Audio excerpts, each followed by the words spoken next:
الحمد لله نحمده ونستعينه ونستغفره ونتوكل عليه ونعوذ بالله من شرور أنفسنا ومن سيئات أعمالنا من يهده الله فلا مضل له ومن يضلله فلا هادي له وأشهد أن لا إله إلا الله وأشهد أن محمدا عبده ورسوله أما بعد فإن خير الحديث كتاب الله وخير الهدي هدي محمد صلى الله عليه وسلم وشر الأمور محدثاتها وكل محدثة بدعة وكل بدعة ضلالة وكل ضلالة في النار أما بعد أعوذ بالله من الشيطان الرجيم بسم الله الرحمن الرحيم يا أيها الذين آمنوا اتقوا الله حق تقاته ولا تموتن إلا وأنتم مسلمون يا أيها الناس اتقوا ربكم الذي خلقكم من نفس واحدة وخلق منها زوجها وبث منهما رجالا كثيرا ونساء واتقوا الله الذي تساءلون به والأرحام إن الله كان عليكم رقيبا يا أيها الذين آمنوا اتقوا الله وقولوا قولا سديدا يصلح لكم أعمالكم ويغفر لكم ذنوبكم ومن يطع الله ورسوله فقد فاز فوزا عظيما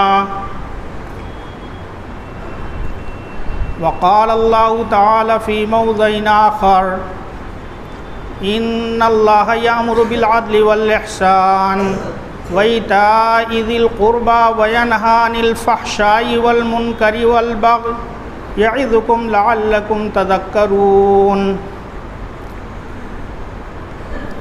معزز سامعین کرام،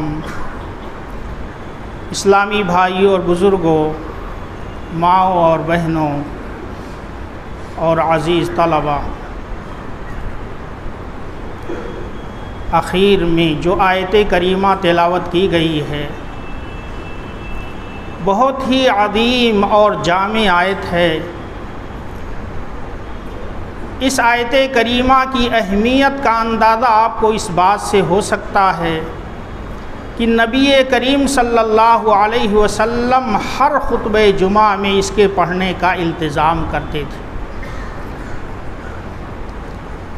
اس خطبے کے اندر کن باتوں کی تعلیم دی گئی ہے، آج کے خطبے میں انشاءاللہ مختصراً گفتگو کی جائے گی۔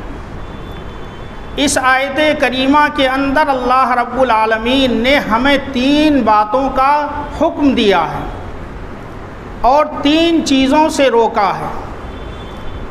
جن چیزوں کے کرنے کا حکم دیا ہے ان میں پہلی چیز ہے عدل اور انصاف کرنا، عدل اور انصاف قائم کرنا، اور دوسری چیز ہے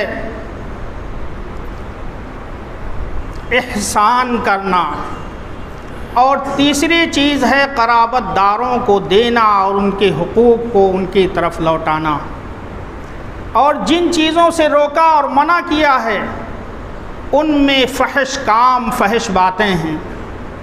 دوسری چیز ہے منکر کام، منکر عمل، منکر قول ہے، اور تیسری چیز ہے ظلم اور زیادتی۔ یعنی اسلامی تعلیمات کا پورا نچوڑ اس آیت کریمہ میں اللہ رب العالمین نے رکھ دیا ہے۔ پہلی چیز ہے عدل۔ عدل کہتے ہیں کہ ہر چیز کا جو مقام ہے اس کو اس کی صحیح جگہ پہ رکھنا، جس کا جو حق ہے اس کو اس کا حق دے دینا، اور اس کے بالمقابل دوسری چیز ہے جس کو ہم ظلم کہتے ہیں، جس کی تعریف کی جاتی ہے وضع الشیء فی غیر محلہ، کہ چیز کا جو مقام ہے اس کو اس کی جگہ میں نہ رکھا جائے، جس کا جو حق ہے اس کا حق نہ دیا جائے، اس کے حق کو غصب کر لیا جائے، تو اسے ہم ظلم کہتے ہیں۔ تو اللہ رب العالمین نے عدل اور انصاف کرنے کا حکم دیا ہے، کسی بھی معاشرے، کسی بھی ملک، کسی بھی وطن کے استحکام اور اس کی امن و سلامتی کے لیے عدل اور انصاف بے انتہا ضروری ہے۔ اگر معاشرے کے اندر، اگر ملک کے اندر عدل اور انصاف قائم نہ کیا جائے تو معاشرہ تباہ و برباد ہو جاتا ہے، امن و سکون غارت ہو جاتے ہیں، لوگ خوف و ہراس اور ڈر میں جینے لگتے ہیں۔ لیکن جب اسی معاشرے میں امن و امان قائم کیا جائے تو معاشرہ امن و سکون، چین اور اطمینان کا گہوارہ بن جاتا ہے، خوشحالی کا دور دورہ ہو جاتا ہے۔ اسی لیے اللہ رب العالمین نے ہم اور آپ کو عدل کرنے کا حکم دیا ہے۔ عدل اور انصاف کرنے کے راستے میں عموماً دو چیزیں حائل ہوا کرتی ہیں۔ پہلی چیز ہے اقربا پرستی، اپنے عزیزوں کا خیال، اپنوں کا لحاظ، اور دوسری چیز ہے عداوت اور دشمنی، کسی سے شدید نفرت اور بغض۔ یہ چیزیں عام طور پر عدل اور انصاف کے راستے میں حائل ہوتی ہیں اور رکاوٹ بنتی ہیں۔ اللہ رب العالمین عدل اور انصاف کے راستے میں حائل ہونے والی ان دو رکاوٹوں کو گرا دینے کا حکم دیتا ہے۔ اللہ رب العالمین سب سے پہلے ارشاد فرماتا ہے، یا ایھا الذین آمنوا کونوا قوامین بالقسط شہداء للہ ولو علی انفسکم او الوالدین والاقربین ان یکن غنیا او فقیرا فاللہ اولی بہ فلا تتبعوا الہوی ان تعدلوا وَإِن تَلْوُوا أَوْ تُعْرِضُوا فَإِنَّ اللَّهَ كَانَ بِمَا تَعْمَلُونَ خَبِيرًا۔ کہ اے اہل ایمان، اے وہ لوگو جو ایمان لائے ہو، تم اللہ رب العالمین کی خاطر عدل اور انصاف کے قائم کرنے والے بنو، عدل اور انصاف کے ساتھ گواہی دینے والے بنو، گرچہ تمہاری یہ گواہی تمہارے اپنے نفسوں کے خلاف ہی کیوں نہ جائے، یا تمہارے ماں باپ کے خلاف کیوں نہ جائے، یا تمہارے اعزاء و اقربا کے خلاف کیوں نہ ٹھہرے۔ ان یکو غنیا او فقیرا، اگر وہ مالدار یا فقیر ہیں تو اللہ رب العالمین ان کا بڑا خیر خواہ ہے، لہذا تم اپنے خواہشات کی پیروی نہ کرو کہ عدل اور انصاف نہ کرو۔ وَإِن تَلْوُوا أَوْ تُعْرِضُوا، اگر گواہی دینے میں تم اپنا منہ مروڑتے ہو، یعنی گواہی صحیح ڈھنگ سے نہیں پیش کرتے ہو جو انصاف کا تقاضا ہے، یا گواہی دینے سے اعراض کرتے ہو، تو یاد رکھو اللہ رب العالمین تمہارے ہر عمل سے، تمہارے ہر کام سے مطلع اور آگاہ ہے۔ آدمی عدل اور انصاف اس لیے نہیں کر پاتا کہ اس کے سامنے اس کے ماں باپ ہیں، عدل اور انصاف اس لیے نہیں کر پاتا کہ سامنے اس کا بیٹا ہے، سامنے اس کا بھائی ہے، سامنے اس کا چچا ہے۔ اقربا پرستی یہ انصاف کے راستے میں حائل ہو جاتی ہے۔ تو اللہ رب العالمین نے کہا کہ ان چیزوں کی تم قطعاً کوئی پرواہ نہ کرو، ہمیشہ عدل اور انصاف کا جھنڈا بلند کرنے والے بنو۔ اور دوسری آیت کے اندر اللہ رب العالمین ارشاد فرماتے ہیں، یا ایھا الذین آمنوا کونوا قوامین للہ شہداء بالقسط ولا یجرمنکم شنآن قوم علی الا تعدلوا اعدلوا هو اقرب للتقوی واتقوا اللہ ان اللہ خبیر بما تعملون۔ کہ اے وہ لوگو جو ایمان لائے ہو، تم اللہ رب العالمین کی خاطر عدل اور انصاف کے ساتھ گواہی دینے والے بنو۔ کسی قوم کی دشمنی، کسی قوم سے بغض اور عداوت یہ ہرگز تمہیں اس طرف نہ لے جانے پائے کہ تم انصاف نہ کرو۔ انصاف کا دامن تم عداوت اور بغض و نفرت میں چھوڑ دو۔ اعدلوا هو اقرب للتقوی، تم عدل اور انصاف قائم کرو، اس لیے کہ عدل اور انصاف یہ تقوی سے بہت زیادہ قریب ہے۔ اور انسان جب تقوی سے قریب ہو جاتا ہے، جب وہ متقی بن جاتا ہے، تو ہر ایک کا پاس و لحاظ کرتا ہے، ہر حال میں عدل اور انصاف قائم کرنے والا بن جاتا ہے۔ واتقوا اللہ ان اللہ خبیر بما تعملون۔ اور تم اللہ رب العالمین سے ڈرو، بے شک اللہ رب العالمین تمہارے ہر عمل سے مطلع اور آگاہ ہے۔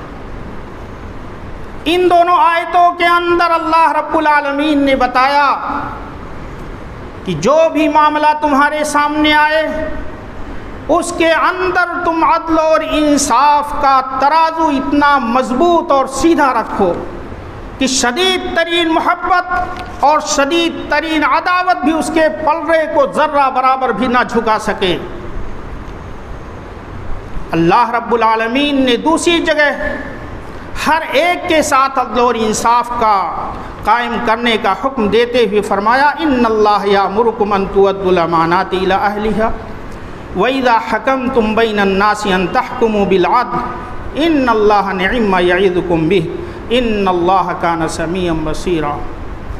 بے شک اللہ رب العالمین تمہیں حکم دیتا ہے کہ امانت کو جو اس کے مالک ہیں تم ان کو جانب لوٹا دو، ان کو واپس کر دو، اور جب تم لوگوں کے درمیان فیصلہ کرو تو عدل اور انصاف کے ساتھ فیصلہ کرو، بے شک اللہ رب العالمین کیا ہی بہتر چیزوں کی تمہیں نصیحت کرتا ہے۔ بے شک اللہ سبحانہ و تعالیٰ سمیع ہے، ہر بات کو، ہر چیز کو سننے والا ہے، بصیراً ہر چیز کو دیکھنے والا ہے، ہر چیز پر مطلع اور آگاہ ہے۔ اس آیت کریمہ کے اندر اللہ رب العالمین نے فرمایا بین الناس، لوگوں کے درمیان، چاہے وہ مسلمان ہو چاہے وہ غیر مسلم ہو، اور چاہے وہ امیر ہو اور چاہے وہ غریب ہو، اور چاہے وہ تمہارا دوست ہو اور چاہے وہ تمہارا دشمن ہو، سب کے ساتھ تم عدل اور انصاف قائم کرو۔ بادشاہ رعایا کے ساتھ عدل اور انصاف کرے، رعایا بادشاہ کے ساتھ عدل اور انصاف کرے، استاذ طالب علم کے ساتھ عدل اور انصاف کرے، اور طالب علم استاذ کے ساتھ عدل اور انصاف کرے۔ اسی طریقے سے ہر ایک جہاں بھی جو شخص موجود ہے وہاں پر عدل اور انصاف قائم کرنے والا بنے۔ اپنی دکان میں ہے تو وہاں عدل اور انصاف قائم کرے، اپنی دفتر میں ہے تو وہاں عدل اور انصاف قائم کرے، کسی اور جگہ ہے تو وہاں عدل اور انصاف قائم کرنے والا بنے۔ گھروں کے اندر جو عام طور پر تنازع اور جھگڑے پیدا ہوتے ہیں اس کی بڑی وجہ عدل اور انصاف کا نہ ہونا ہوتا ہے۔ گھر اور معاشرے کے اندر بسا اوقات بڑے بوڑھے اور بزرگ لوگ اپنی بزرگی کا فائدہ اٹھاتے ہوئے چھوٹوں کا استحصال کرتے ہیں، ان کو ان کا جائز حق نہیں عطا دیتے، یا اسی طریقے سے بہت سے نوجوان اپنی نوجوانی کا فائدہ اٹھاتے ہوئے اور بزرگوں کی ان کی کمزوری کا فائدہ اٹھاتے ہوئے بزرگوں کے ساتھ ناروا سلوک روا رکھتے ہیں، ان کو ان کا حق ادا نہیں کرتے۔ بیوی شوہر کے ساتھ، شوہر بیوی کے ساتھ عدل اور انصاف نہیں کرتی، والدین بچوں کے ساتھ عدل اور انصاف نہیں کرتے۔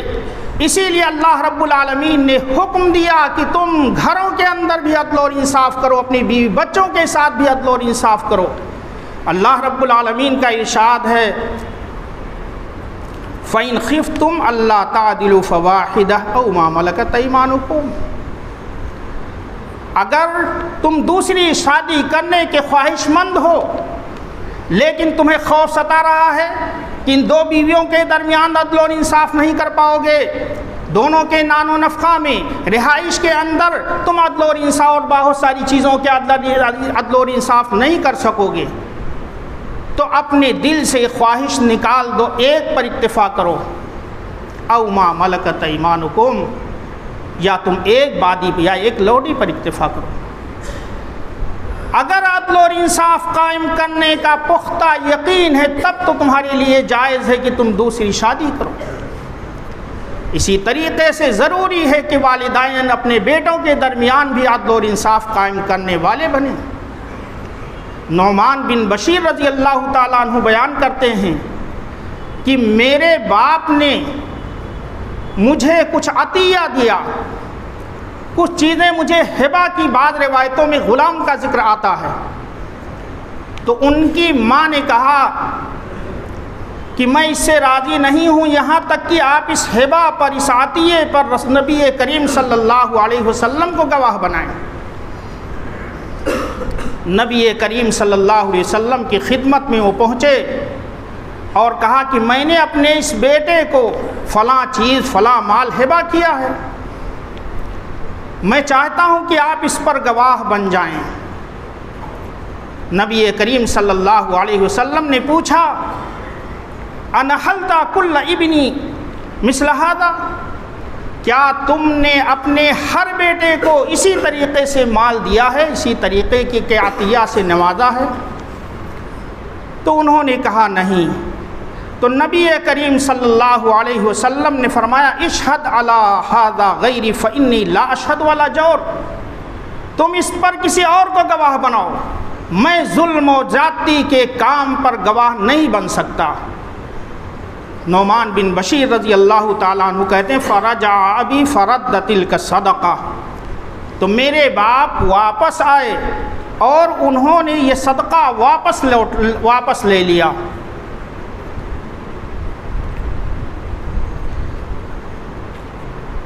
عام طور پر جو حاکم، جو عمرہ ہوتے ہیں، جو بادشاہ ہوتے ہیں، جو صاحب اقتدار ہوتے ہیں، جو صاحب منصب ہوتے ہیں، اپنی طاقت اور مال و دولت کے نشے میں عام طور پر عدل اور انصاف کا دامن چھوڑ دیتے ہیں۔ اسی لیے قرآن کریم اور احادیث کے اندر اماموں کو خصوصی طور پر عدل اور انصاف کرنے کا سخت حکم دیا گیا ہے، اور فضیلت بیان کی گئی ہے ان حکام کی جو عدل اور انصاف سے کام لیتے ہیں۔ اس حدیث کے اندر جس کے اندر بیان کیا گیا ہے کہ 7 لوگ عرش اللہ رب العالمین کے عرش کے سائے میں ہوں گے اس دن، جس دن کوئی اور سایہ نہیں ہوگا سوائے اللہ رب العالمین کے، تو ان میں سے ایک شخص وہ ہوگا امام عادل، عدل اور انصاف کرنے والا امام، عدل اور انصاف کرنے والا بادشاہ، عدل اور انصاف کرنے والا صاحب اقتدار۔ اور ایک دوسری حدیث میں نبی کریم صلی اللہ علیہ وسلم ارشاد فرماتے ہیں المقسطون علی منابر من نور الذین یعدلون فی حکمہم واہلہم وما اولو، کہ عدل اور انصاف کرنے والے یہ قیامت کے دن روشنی کے ممبروں پر ہوں گے۔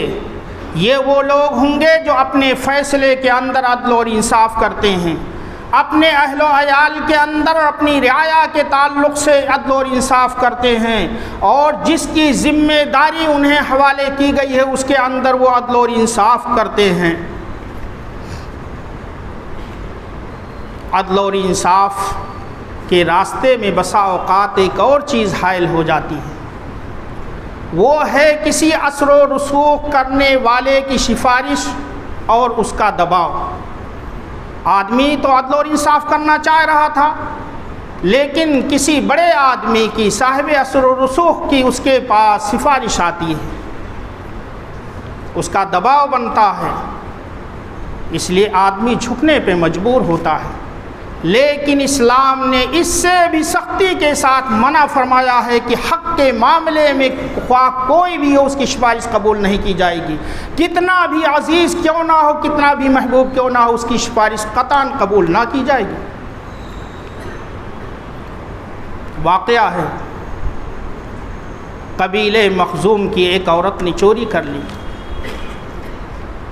اسلام کا حکم ہے کہ اگر چوری ثابت ہو جائے یا چوری کرنے والا اعتراف کر لے تو اس کے ہاتھ کو یا گٹھے سے کاٹ دیا جائے۔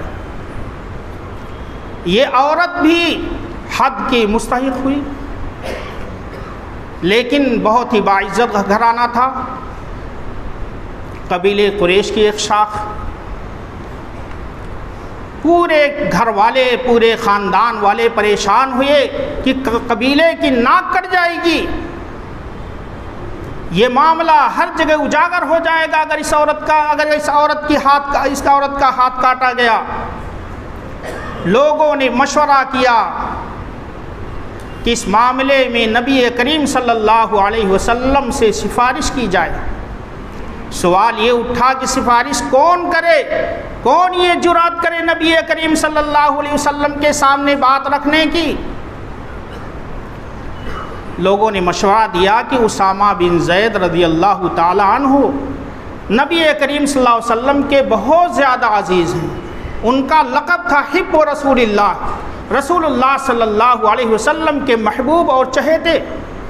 لوگ ان کی خدمت میں گئے اور واقعہ بتایا اور گزارش کی کہ آپ اس معاملے میں رسول اللہ صلی اللہ علیہ وسلم سے سفارش کر دیجئے۔ اسامہ بن زید رضی اللہ تعالیٰ عنہ اپنے بھولے پن میں نبی کریم صلی اللہ علیہ وسلم کی خدمت میں سفارش کے لیے حاضر ہو گئے۔ جب انہوں نے یہ بات رکھی تو روایت میں آتا ہے کہ نبی کریم صلی اللہ علیہ وسلم کا چہرے مبارک غصے سے سرخ ہو گیا، آپ کے چہرے کا رنگ بدل گیا، اور آپ صلی اللہ علیہ وسلم نے فرمایا تشفع فی حد من حدود اللہ، اے اسامہ کیا تم اللہ کے حدود میں سے ایک حد کے اندر سفارش کرتے ہو؟ پھر اسی دن آپ صلی اللہ علیہ وسلم دوپہر میں اٹھے اور تمام صحابہ کرام کو جمع کیا اور آپ صلی اللہ علیہ وسلم نے خطاب کیا انما اہلک من کان قبلکم انہم کانوا اذا سرق فیہم الشریف ترکوہ واذا سرق فیہم الضعیف قاموا علیہ الحد وَأَيْمُ اللَّهِ لَوْ أَنَّ فَاطِمَةَ بِنْتَ مُحَمَّدٍ سَرَقَتْ لَقَطَعْتُ يَدَهَا۔ خطاب کرتے ہوئے آپ نے فرمایا کہ تم سے پہلے لوگ یہ ہلاک اور برباد ہوئے، سبب کیا تھا کہ جب ان میں کا کوئی معزز آدمی، کوئی شریف آدمی، کوئی محترم آدمی چوری کرتا ترکوہ تو لوگ اس کو چھوڑ دیتے تھے، وَإِذَا سَرَقَ فِيهِمُ الضَّعِيفُ اور جب ان میں کا کوئی کمزور آدمی چوری کرتا اقاموا علیہ الحد تو اس پر حد کا نفاذ کرتے۔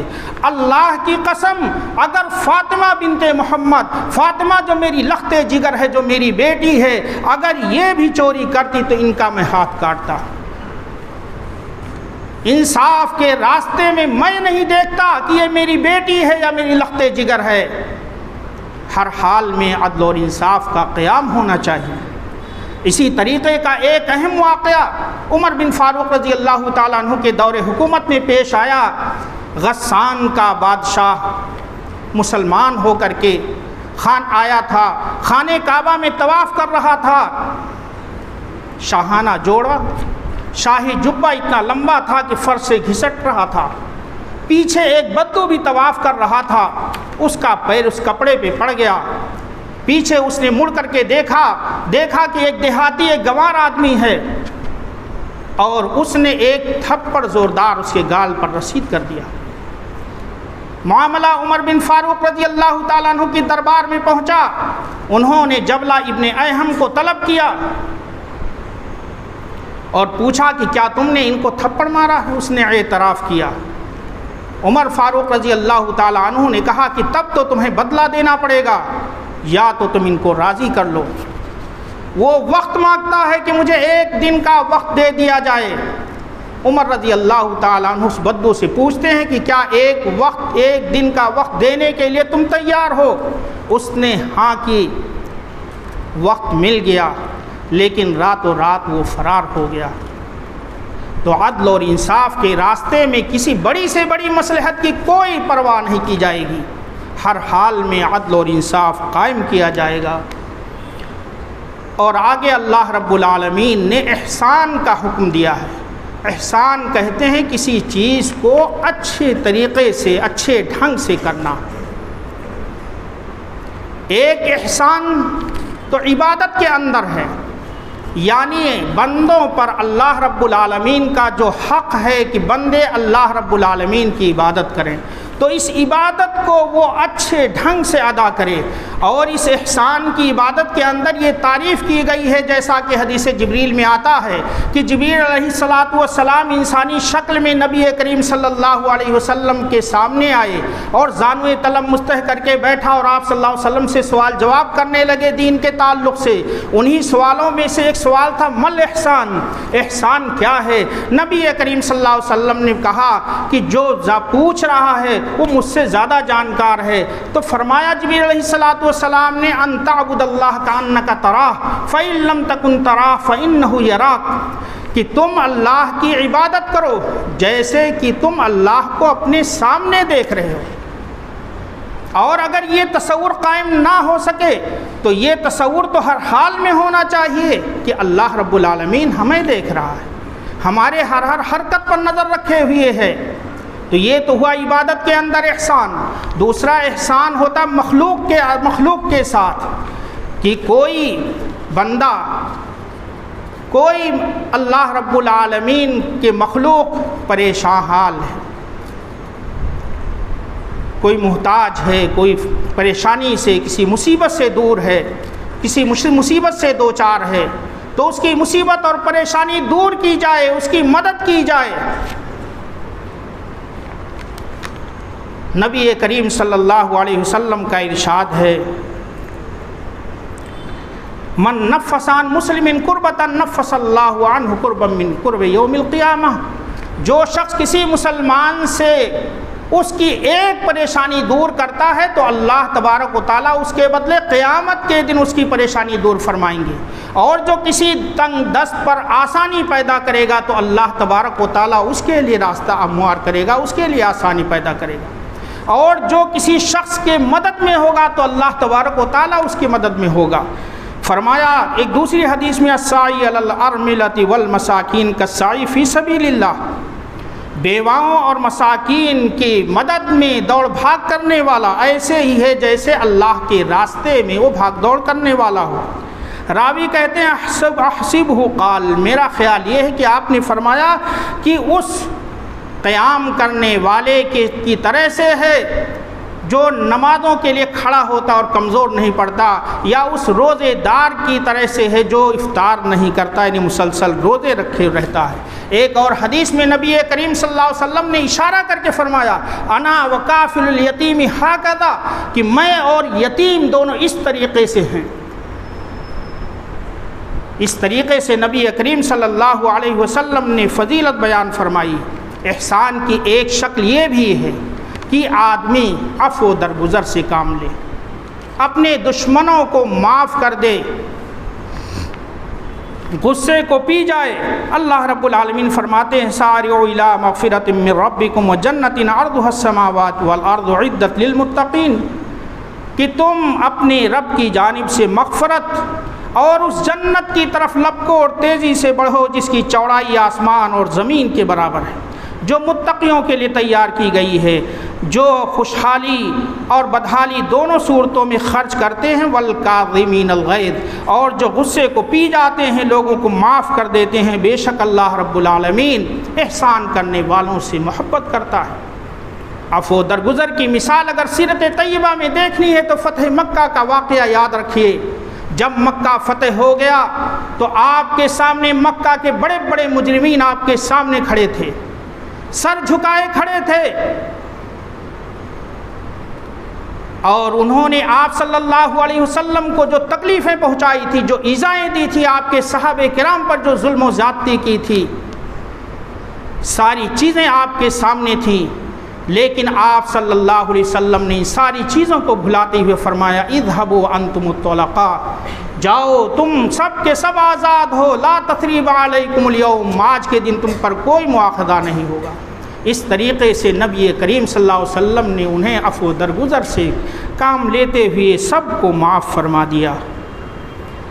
وقت ختم ہو گیا ہے لیکن کچھ چیزیں رہ گئی ہیں، پھر کسی اور موقع پر انشاءاللہ اس کی وضاحت کی جائے گی. اللہ رب العالمین سے دعا ہے کہ اے اللہ تو ہمیں عدل اور انصاف کا قائم کرنے والا بنا. اے اللہ تو زندگی کے تمام شعبوں میں ہمیں عدل اور انصاف کا علم بلند کرنے والا بنا، اور تو ہمیں احسان کی توفیق دے، اور جب تک ہم جئیں ایمان اور اسلام کی حالت میں جئیں. بارک اللہ لنا ولکم فی الآیات والذکر الحکیم، انہ تعالی جواد کریم ملک بر رؤوف الرحیم.